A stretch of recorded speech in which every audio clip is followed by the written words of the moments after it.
I think we've really seen the rise of D2C e-commerce in particular, and you've had to balance the growing world of e-commerce and its importance with traditional brick and mortar stores. How do you successfully integrate both of those initiatives? What I like to do is first think about the shopper journey. Ask yourself, what is the shopper doing when they're absolutely new to the category or new to your brand? Is it a very involved type of experience? Are they doing tons of researching, visiting stores, shopping online? Or are they just trying to make a purchase wherever's convenient? Product-led or brand-led marketing? Product led. You have to have a good product. Brand is great. That's going to capture the attention. It's going to make people love you, but they're not going to suffer through a bad product because the brand's cool. Product has to lead. Welcome to Growth Talks, where we dive deep into the world of growth and marketing with industry leaders. I'm Krystina Rubino, your host and the general manager of the offline marketing practice at Right Side Up. Today, I'm excited to chat with Laura Brooks, the co-founder of the Foundation Collective, a boutique consultancy that develops go-to-market and brand strategies.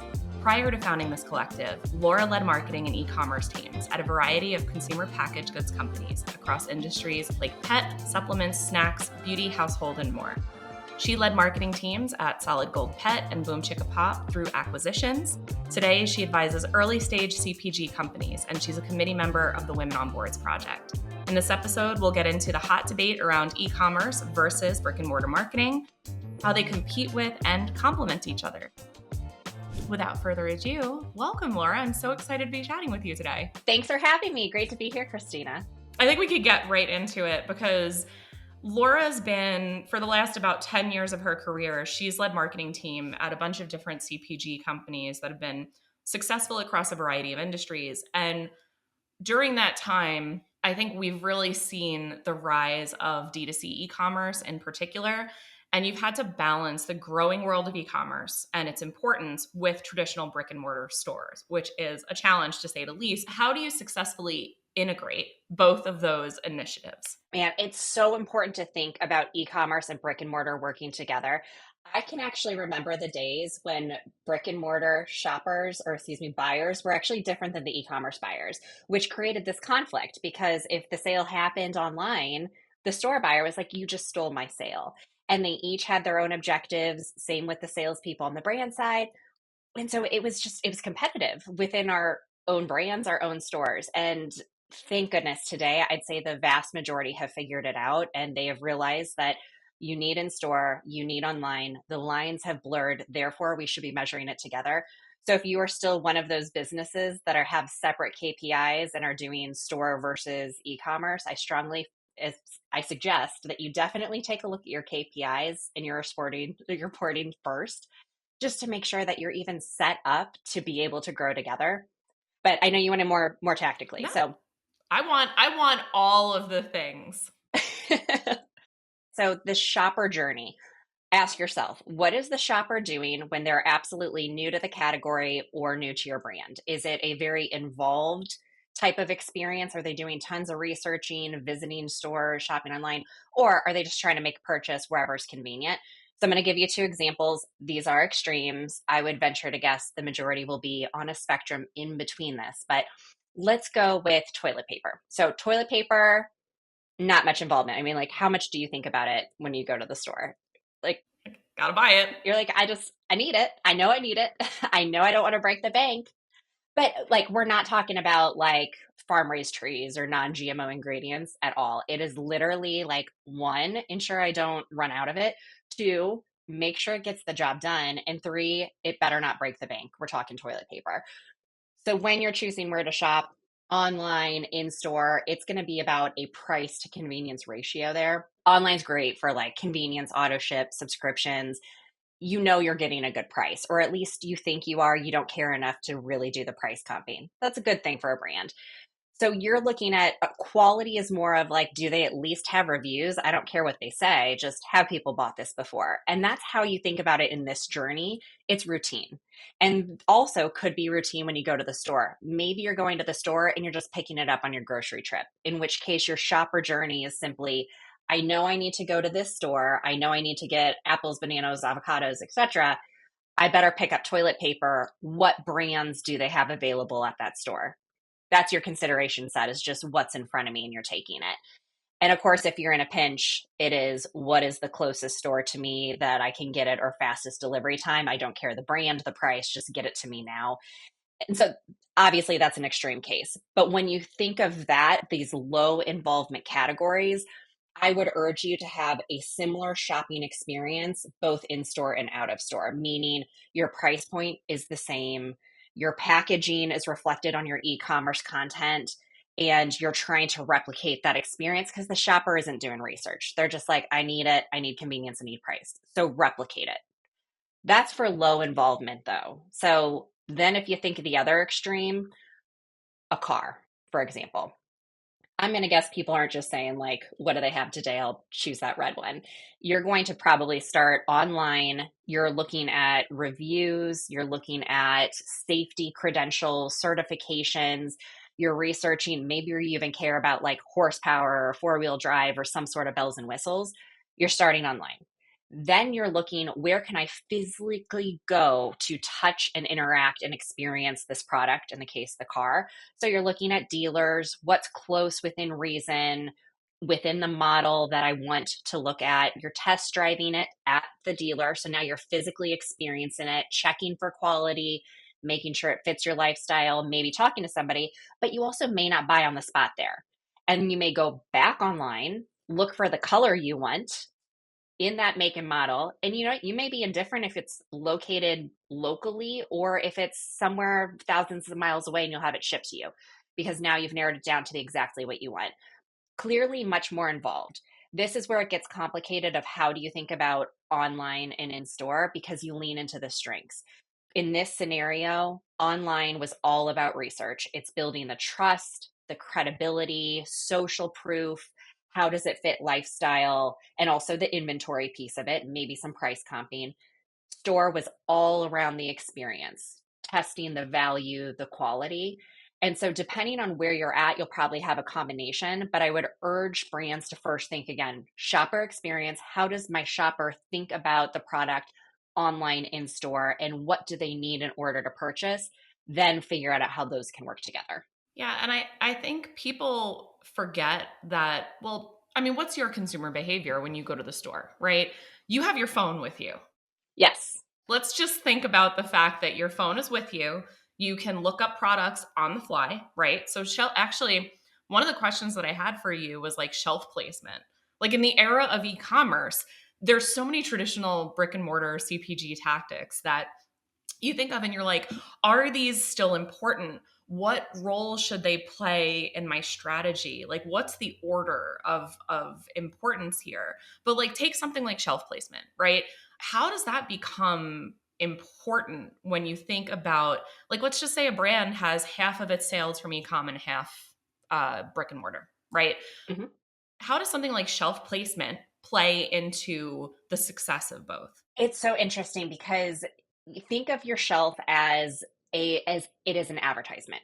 So first, the shopper needs to be able to find you. If you are in the middle of an aisle, in a dark aisle in the back of the store, it's going to be so hard to find you. Even harder if you only have one facing. So your packaging has to work extra hard because you're not going to have, in most cases, you don't have a shelf talker or some kind of signage. Some retailers allow you to do that. You could put a QR code on your package, but you're expecting more interaction. Like, we have to think the shopper has 5 seconds to look at you from 5 feet away. If they don't get it, they're not going to even pick you up. So you have to think about your packaging as how do you grab their attention? So, like, example, brand blocks is what we call it. That means your brand all next to each other and the visual appearance when you're fully stacked, fully shelved. And when you have one bold color, your brand identity, you're going to pop out. Like, if you have a red item next to a yellow item next to a blue item because you're trying to differentiate flavor based on color, you might get lost because suddenly now you're in a sea of all these colors, versus if you were, say, orange. All of the products are orange, you're now going to stand out. I'm not saying everybody has to go that route, but you have to think about that. How much space am I allocated? Do I have a 2 foot section, 4 foot? Do I have the full 8 foot? Do I have multiple shelves? And that kind of allows you to think of, how should my packaging, just at the broadest, walking, glancing down the aisle, grab their attention? Of course, then once you get to the shelf, The latest stat that I read is that you should communicate a max of 5 things. So it goes back down to that 5 rule, because I always learned you have 5 seconds from 5 feet away, and now suddenly 5 things you can communicate. And every category will be different. Think of pet food. Pet food, the shopper wants to know first, what's my brand? Second, they may need to know a life stage or function if they're in there, like adult, kitten, or GI support type of thing. But then they want flavor. And those are the must haves. Now you only have 2 places to differentiate. And of course, one of them could be form factor. A bag represents kibble, a can represents wet. There's 4. Now I only have one more spot to say why I warrant a premium versus my competition.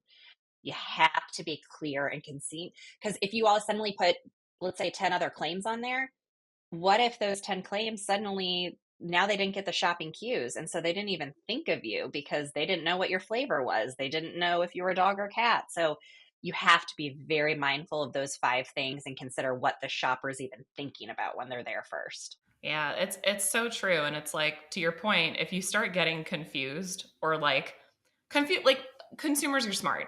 Like, we're consumers.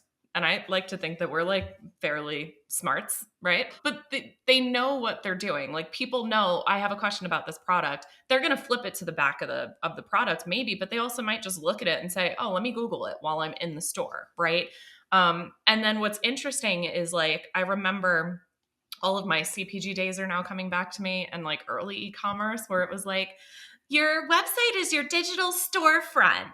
And it's like, well, it is though. And then when you think about the role that digital marketing tactics play, it's not just somebody at home researching, it's somebody on shelf. So I assume, like, you have to integrate this is one good example. You have to integrate your search engine marketing strategy. And to your point about buyers and marketers being siloed off of brick and mortar and e-commerce, if you're siloed, it's going to be like, well, I have different SEM goals that I don't really give a crap about supporting brick and mortar. And it's like, well, then the company loses, right? You might win in your little role in your little part of the company, but the overall company, and there's probably a head of marketing like Laura somewhere that's going to be like, oh, God damn.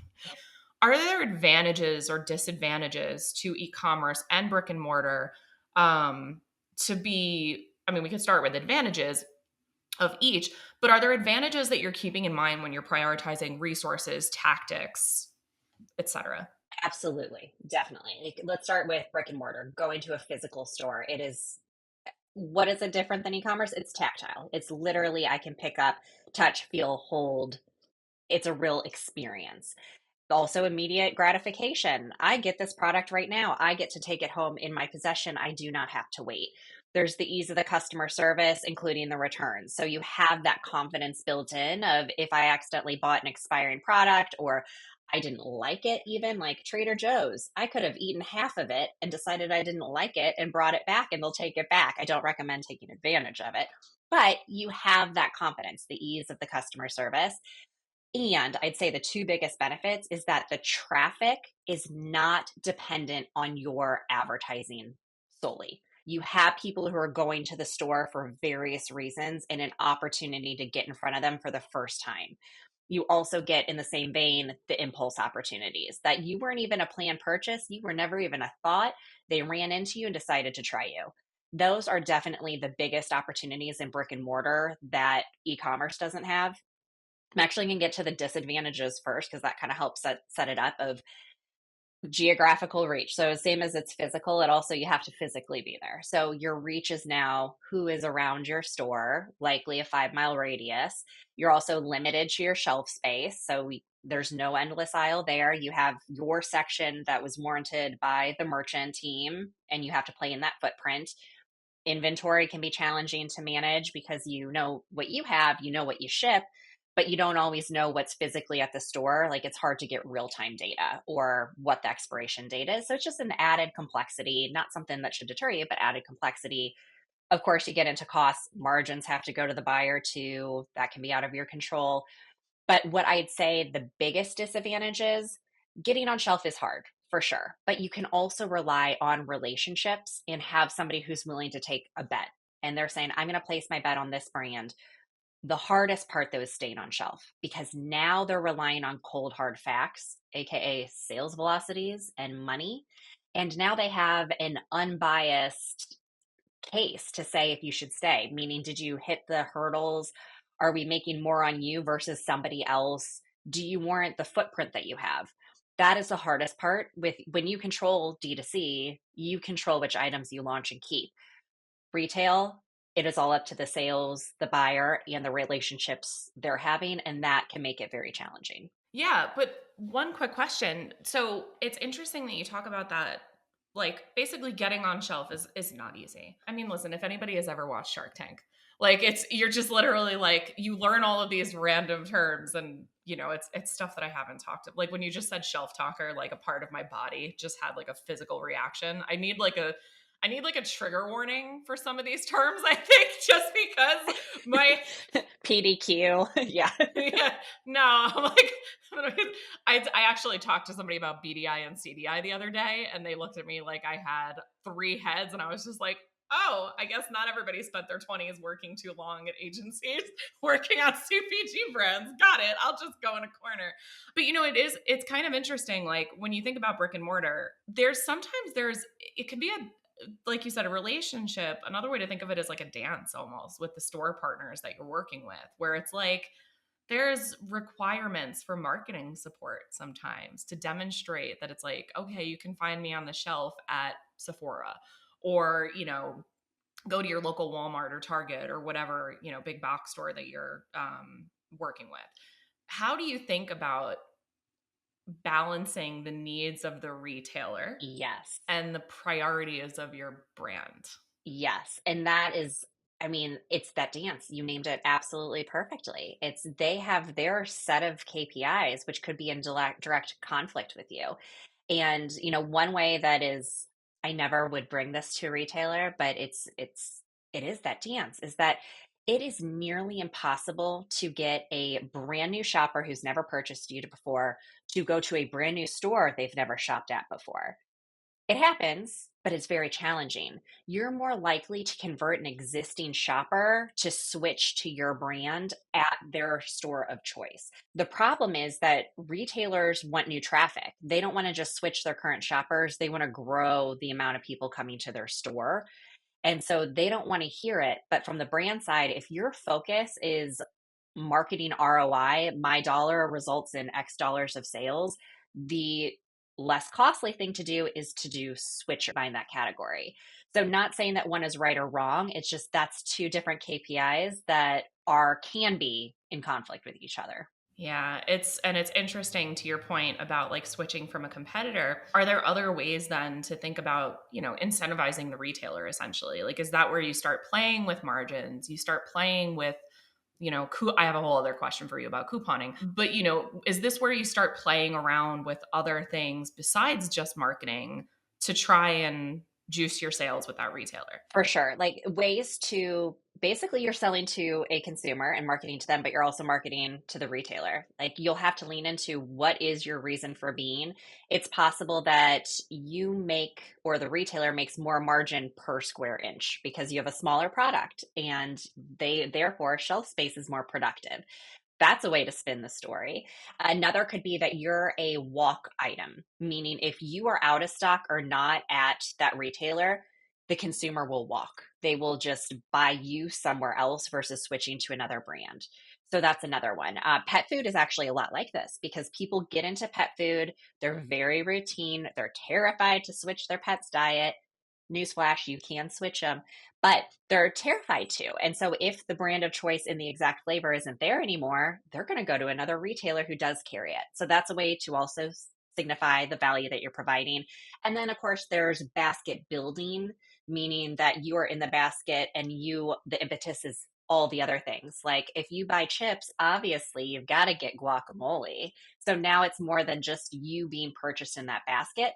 So if you're able to basically attach yourself with another brand, even if it's a competitive brand, you're bringing that value to the retailer saying, my $5 item is actually a $20 basket because I'm the impetus for purchasing even more. No, that makes a ton of sense. And I think then when you start to think about I think that also demonstrates, to your point about relationships and to the point about like that perpetual dance, it demonstrates an understanding of their business also, which I would imagine, I mean, you want them to understand your business and needs, and you need to understand their business and needs in order to hope for any kind of prominence in their strategy and prominence on shelf even. Yes, exactly. And what tactics they allow and what works for them and speaking their lingo. All of that is needed. And I think that's where it's really easy for brands to want to prioritize e-commerce, even if they have a product that lends itself really well to brick and mortar, right?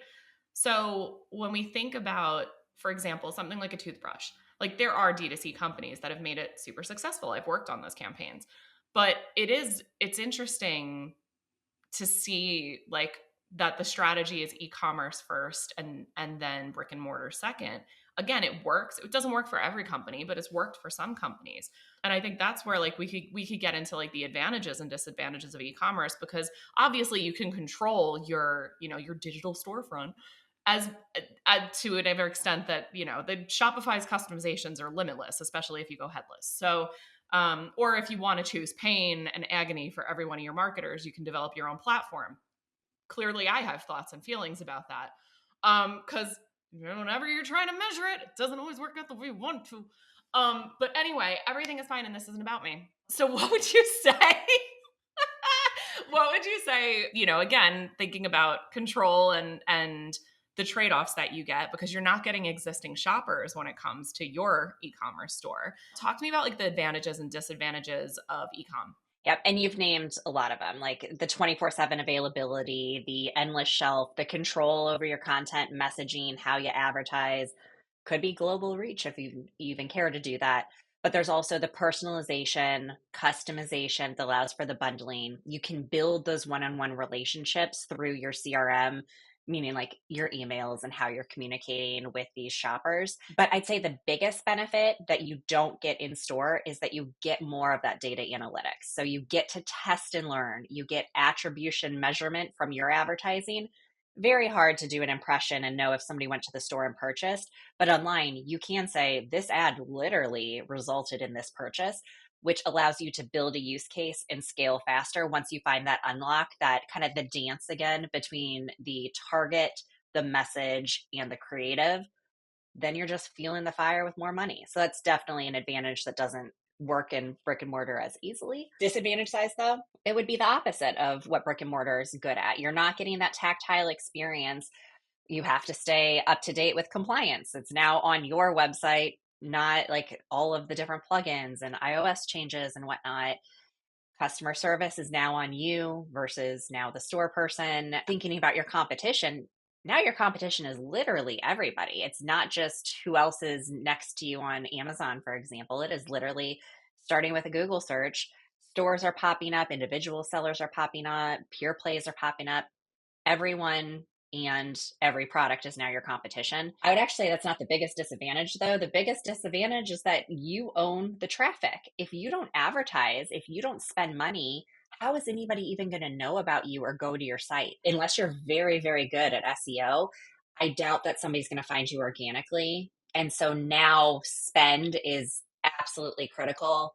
You pull spend, you pull sales. So it's costly, can be costly, not as costly as retail, but it can be costly to get up and running. No, that makes sense. And I think that's where, to ask like a related but slightly different question, with the rise of D2C and e-commerce, it's become so much more commonplace to see brands start online and then go to store, right? So I could ask if you thought that was the right choice, but I think I know your answer is gonna be it depends, right?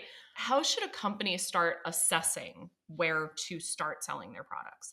So I'd say first, a lot of people want to get into retail. It used to be they wanted to get onto e-com, and now the pendulum has swung back that people are like, I must get on store. But if you think about it, it is very high reward, but it also is high risk because you have to build the inventory for that entire to fill the shelf of all those stores. So I've heard of people going national from the get-go, and it terrifies me because of the money they have to invest in the product, getting it there, and then, as we talked about before, selling it through. And so When I explain that to people and they realize, oh, yeah, it doesn't automatically sell because it's there, it makes more sense. Start online because then you can start doing all of these test and learns to understand, is your target the right target? Is it even who you thought it was? Is your message the right message? What claims should you be saying? And what is the most important trigger to get people to purchase? From there, you can continue to iterate, refine your product, refine your packaging. But most importantly, you're building your case study. You are now able to say that I have this loyal target audience who has a 65% repeat and a $30 basket size purchasing 12 times a year. Now you can bring that study to a retailer. When you do, though, I always urge brands to start small. Start with a regional chain or just start in one DMA. So that way you can build another case study. You can say, in the LA market, that's probably too big. Let's just say St. Louis, where I am. In the St. Louis market, I have now proven out that my product sells through. It exceeds velocity expectations. You're focusing your dollars so you're not spreading yourself too thin. You're figuring out which tactics work for brick and mortar in that case too. So think of all of these of where do you want to start is where can you learn the most in a controlled environment? Most likely starting on e-com. Once you're confident there, test one region or one regional chain so you don't blow your budget. It makes so much sense when you talk about not starting nationally. There's so many brands that have buckled under the weight of managing large inventory. And it makes so much sense to me. And I also particularly like what you said about test and learn and case studies. And just, proof is in the pudding. And people are going to, it's like people don't want to be first, but they want to be second, Yeah, right? Like they don't want to be last, right. but they want to make sure that you've been successful before. Yes. Yes. And it's actually talking about tests. I know I mentioned to you that we have a fun little game we call an A/B test because us marketers, we love an A/B test in this house. I'm just going to ask you a bunch of questions. We'll see what happens. Okay, first things first. User generated reviews or expert reviews? Ooh, I would say, oh, it depends on the product. I know you don't want that. You want a quick answer. So if I have to choose one, I would say user generated, more personal. Fair, fair, fair. Marketplace selling like Amazon or Instacart or whatever, or independent online store. Oh, third party selling, Amazon, Instacart for sure. Yes. They do the heavy lifting. Yeah. Audience is already there, right? Yes, exactly. Personalization or automation? Automation. I think people realize that the personalization is automation. So if I had to choose one, I'd just go with automation, broader scale, less touch points. Popcorn or chips? Popcorn, Angie's Boom Chicka Pop, obviously. Obviously. Okay. Also, I Obviously, absolutely have a bag in my as you should. pantry. 100%. It's so freaking good. The kettle corn one is So really good. good. That's what I have upstairs for movie night. It's so good. Summer or winter? Winter. But I have the worst summers in St. Louis. The humidity is just disgusting. So I'm going to go with winter. Okay, fair, fair, fair. Direct to consumer or wholesale? Direct to consumer. But I hope none of my retail friends are listening to this. They'll still love you. Don't worry. Don't disco me. Product led or brand led marketing? Product led. You have to have a good product. Brand is great. That's going to capture the attention. It's going to make people love you, but they're not going to suffer through a bad product because the brand's cool. Product has to lead. Makes sense. Instagram or TikTok? Instagram.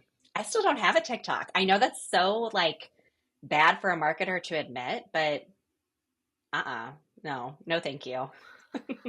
Instagram. Fair enough. The amount of time I waste on TikTok is truly legendary. So I totally understand that. One more. Oh, this one's almost mean to ask you, but cats or dogs? Oh man.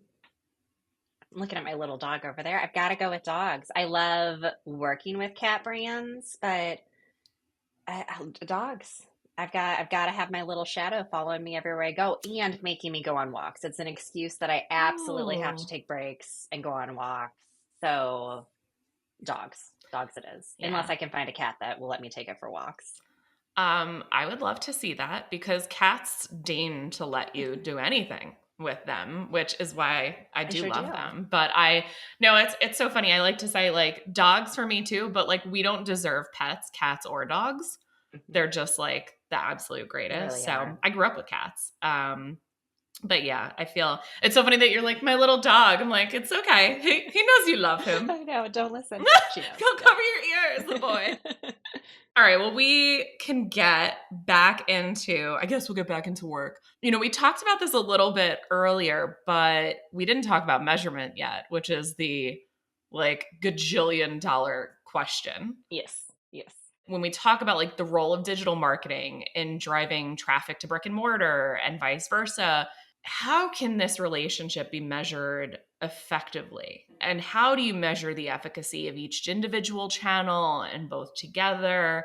Because where I personally just bang my head against a wall is when you're working with like a medium to high convenience product and you're selling online and you're investing online, and then all of a sudden you're like, we're sending people to the store, and it's like, well, prove it. And you're like, if I could figure out how to prove it, I would have sold 3 companies already, all of them working on measurement, and then I would go away and you'd never see me again. But yeah, it's such a challenge. It really is. And, back in the day, I keep saying that, but it's changed so much since when I first started doing marketing, like so back in the day when I had to walk to school.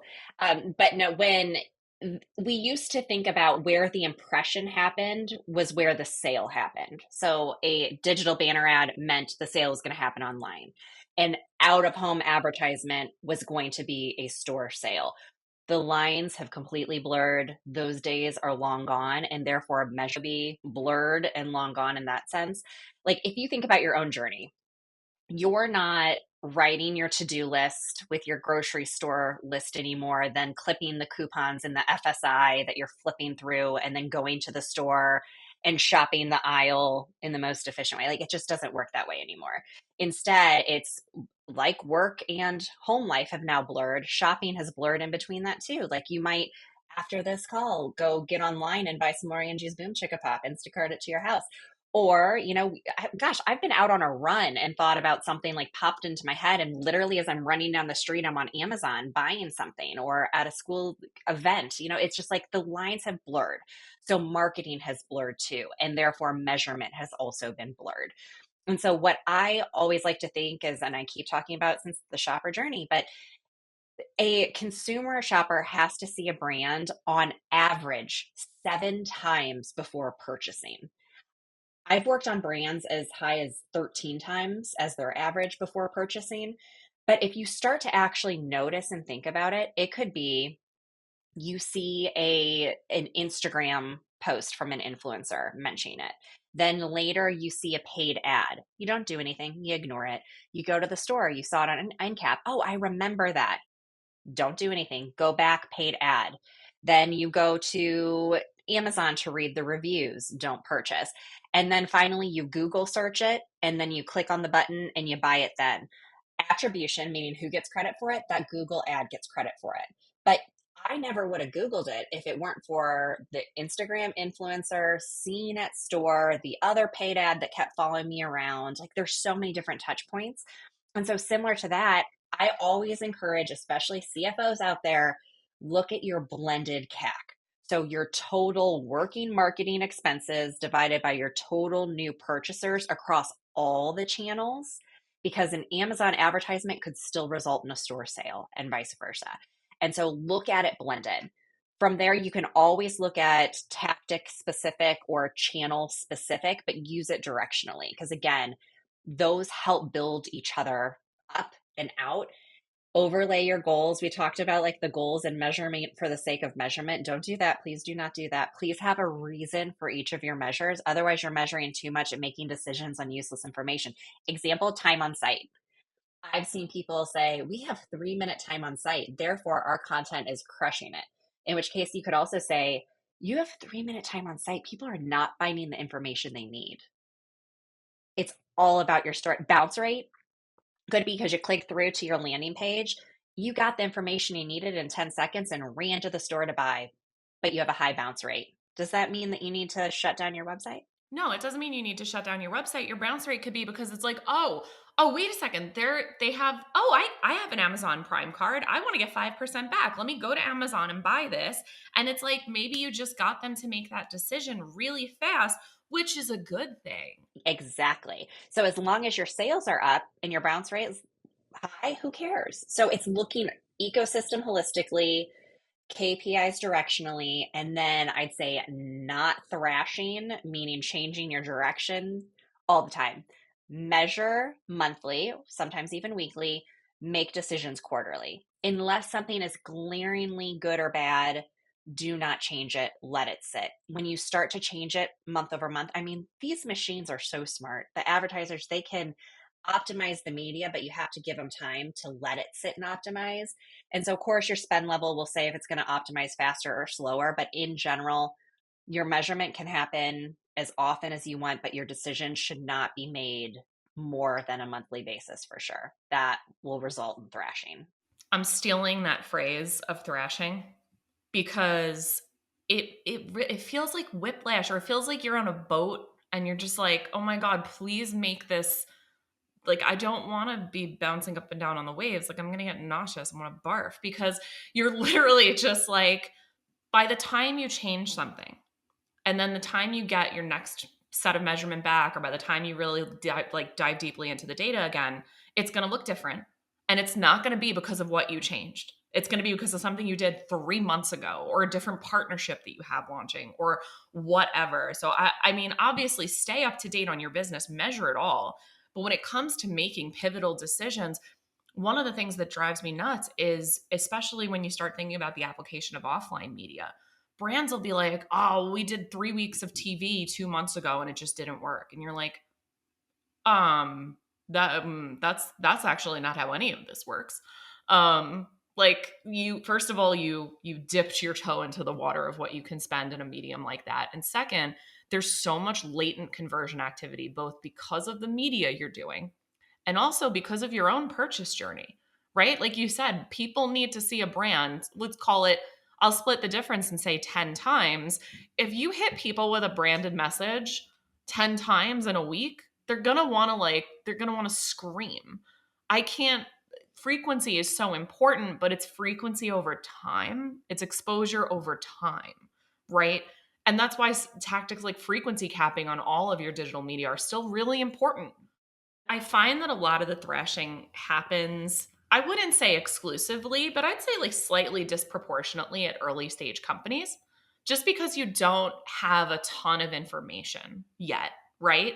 So when you think about, like, and you've served as an advisor for a bunch of different early stage CPG companies, is there a consistent challenge that you see across the board at those early stage companies? And what advice do you give them on how to navigate it? Yes, definitely. Focus. Focus, focus, focus. You know, the benefit of being a startup or small company is one, you have so much passion, especially if it's founder led. There is so much passion there. There are so many ideas, Yeah.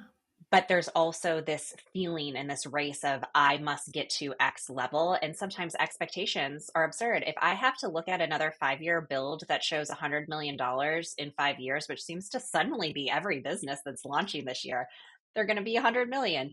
It's, it's hard because they're chasing. So it's focusing, setting those clear expectations, short term and long term. That's my advice. So first, do this, clear objectives. What's your 2 to 3 year plan? Yes, it is important to look at where you want to be so you can build those building blocks right now. In big CPG, we called them OGSTMs, objectives, goals, strategies, tactics, measures.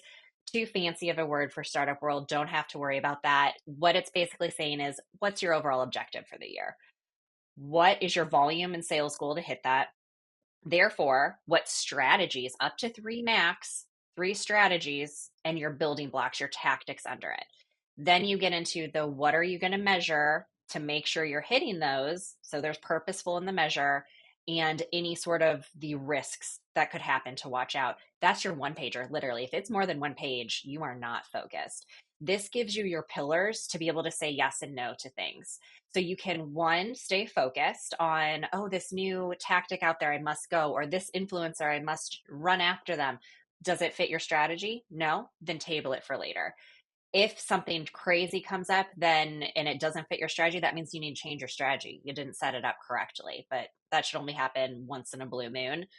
This allows you to hold yourself accountable because you have, what did I say I was going to do? Maybe it's, I'm going to get into $1 million run rate by the end of the year. And now you know what you're going to do. I'm going to do it by first building up my Amazon page. And how am I going to do that? With reviews. I am really going to beef up the reviews. Then I'm going to turn on PPC. End of story. That is all I'm going to do to focus. Then I'm going to overlay my D2C. And how am I going to do that? With social proof. I'm leaning into influencers and I'm going to retarget any of those warm leads to our site. End of story. Nothing more to go. Number 3, maybe I'm going to have amazing foundational setup with customer service, products, and great shipping speed. That way I can scale faster later. That's all I'm going to do this year. It's enough. I'm going to focus. It's going to get me to that $1 million run rate so that in the 3 years, I'm now a $10 million company who has launched into retail. It's more realistic that way. No, that's awesome. And I appreciate, and as we draw to a close here, I have a question that I ask everybody on these talks, but I appreciate, first of all, if everybody could have a 5-year plan to get to $100 million, it's like, I like to say, it's a old expression I got from my father-in-law, but it's like, I want a lot of things. I want a stack of hundreds 3 inches high. But I feel like that's the equivalent of like, oh, I'll just launch a company and have a 5-year plan where I hit $100 million. And it's the notion of focus and discipline and repeated successes and learning from failure. It actually feeds right into, so we hear the term growth hack all the time. And what I want to know is, what is your favorite growth non-hack? Yes. Oh my gosh. I love this question. It is building a strong foundation for sustainable growth. Taking that time to lay your marketing foundation. It is literally why my business partner, Nicole, and I named our marketing consultancy Foundation Collective. Because you have to pause. You have to have a strong product that consumers love and want to purchase at full price. You have to have a strong supply chain that can get that fabulous product from A to B, content that breaks through the clutter to drive those impressions and clicks, a website that's easy to navigate and purchase, customer experience you can trust, and then that funnel that is simple, that you know exactly what you're getting from point A to point B, from this dollar equals this dollar. Only then, once you lay that strong foundation, right target, right message, right creative, then you can start testing into those 1 to 2 shiny pennies like influencers, affiliates, etc. But trust me, your dollars will work so much harder for you when you have that strong marketing foundation. That is a non-hack growth plan. I love that. And that is the perfect way to end. Laura, thank you so much for all of your time today. I learned a ton, as I always do when we talk. So thank you so much for agreeing to join me on this fun new podcast. It was so much fun talking to you, Krystina. Love talking about this. Love talking about popcorn and dogs. Happy to be here anytime. Thanks for joining us on this episode of Growth Talks. We hope you found our discussion insightful and fun. Don't forget to like, comment, and subscribe to our channel for more valuable content. And if you're excited and ready to start up-leveling your growth strategies and execution, Right Side Up has you covered. Right Side Up is a leading growth marketing agency that is partnered with over 1,000 companies of all stages and sizes to help them meet and exceed their growth goals. With expertise across all growth marketing functions, we can help you evaluate product market fit, develop customer acquisition strategies, navigate executional challenges and staffing gaps, and make pivotal decisions with confidence. And whether you need one individual or a custom-built, full-service team, we'll find you the right A+ talent. Visit us at rightsideup.com to see how we can help you and your company grow.